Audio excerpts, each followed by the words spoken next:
Hello everyone, welcome back to my YouTube channel. আজি লৈ আহিছো এটা ট্ৰেন্ডিংত থকা নিউজৰ বিষয়ে কিছু ইম্পৰ্টেন্ট কোৱেশ্চন যেহেতু অযোধ্যাত ৰাম মন্দিৰ প্ৰাণ প্ৰতিষ্ঠা কৰা হ'ল হে তাৰ বিষয়ে কিছু জানিবলগীয়া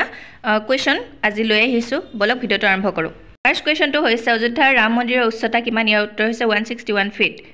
নেক্সট কোৱেশ্চন হৈছে কোনটো কোম্পানী অযোধ্যাৰ ৰাম মন্দিৰ নিৰ্মাণ কৰিছে ইয়াৰ উত্তৰ হৈছে L&T নেক্সট অযোধ্যাৰ ৰাম মন্দিৰৰ স্থপতি কোন আছিল ইয়াৰ উত্তৰ হৈছে চন্দ্ৰকান্ত হোমপুৰা Next, Ajodhya কোনখন ৰাজ্যত অৱস্থিত ইয়াৰ উত্তৰ হৈছে উত্তৰ প্ৰদেশ নেক্সট কোৱেশ্চন হৈছে শ্ৰী ৰাম জন্মভূমি মন্দিৰৰ আধাৰশিলা কেতিয়া স্থাপন কৰা হৈছিল ইয়াৰ উত্তৰ হৈছে 5 আগষ্ট 2020 নেক্সট কোৱেশ্চন ৰাম জন্মভূমি মন্দিৰৰ আধাৰশিলা কোনে স্থাপন কৰিছে ইয়াৰ উত্তৰ হৈছে নৰেন্দ্ৰ মোদী নেক্সট কোৱেশ্চন হৈছে অযোধ্যাৰ পৰিৱৰ্তিত নাম কি আছিল ইয়াৰ উত্তৰ হৈছে ফৈজাবাদ ইয়াৰ পিছৰ কোৱেশ্চনটো হৈছে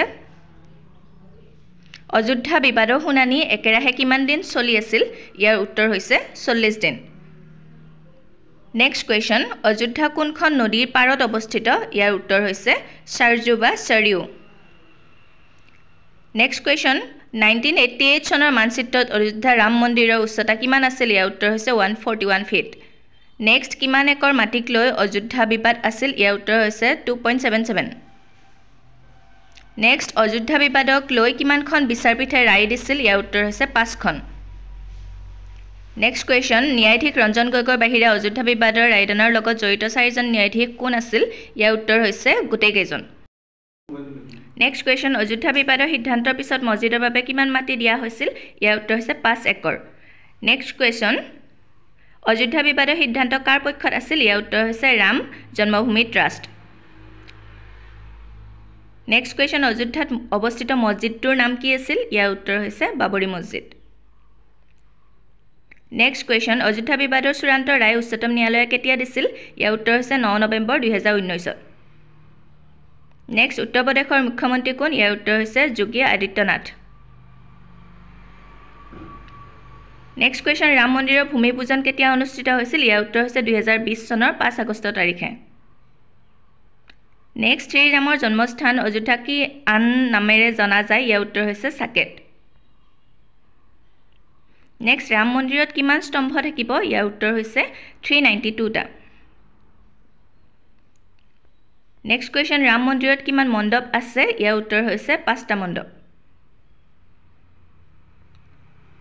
Next question কোন তাৰিখত ৰামলালাৰ আজীৱন প্ৰাণ প্ৰতিষ্ঠা হৈছে ইয়াৰ উত্তৰ হৈছে 22 জানুৱাৰী 2024 Next আছে ৰামলালাৰ প্ৰাণ প্ৰতিষ্ঠাৰ শুভ সময় কিমান আছিল ইয়াৰ উত্তৰ হৈছে 84 সেকেন্ড Next question ৰাম মন্দিৰ কমপ্লেক্সৰ 4টা চুকত কি হ'ব ইয়াৰ উত্তৰ হৈছে 4টা মন্দিৰ Next question অযোধ্যা বিবাদিত ভূমিৰ লগত কোনটো ঐতিহাসিক ঘটনা জড়িত ইয়াৰ উত্তৰ হৈছে বাবৰি মছজিদ ভাঙি পেলোৱা Next question ৰামলালাৰ নতুন প্ৰতিমূৰ্তিৰ উচ্চতা কিমান ইয়াৰ উত্তৰ হৈছে 51 ইঞ্চি Next 2024 চনৰ 22 জানুৱাৰী অযোধ্যাত জ্বলোৱা অন্যান্য ধূপডাল কিমান ফুট দীঘল ইয়াৰ উত্তৰ হৈছে 108 ফুট Next question বাবৰি মছজিদ ভাঙি পেলোৱাৰ সময় উত্তৰ প্ৰদেশৰ মুখ্যমন্ত্ৰী কোন আছিল ইয়াৰ উত্তৰ হৈছে কল্যাণ সিং Next question হেয়তিয়াকৈ কোন ঠাইত 4 লাখ ধূপকাঠি জ্বলাই গিনিজ বুকত নাম পঞ্জীয়ন হৈছে ইয়াৰ উত্তৰ হৈছে অযোধ্যা